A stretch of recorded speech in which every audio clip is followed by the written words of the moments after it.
Hi, I'm Emma, and welcome to the DISH POS app. In this tutorial, we show you how to connect the app to your POS system.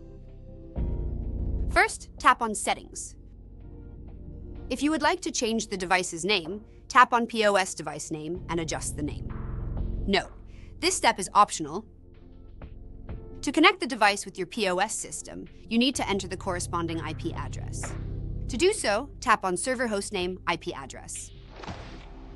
Then enter the IP address of your POS system into the corresponding text field.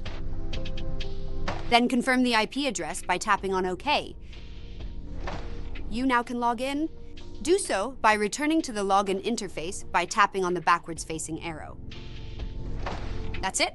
You completed the tutorial and now know how to connect the app to your POS system.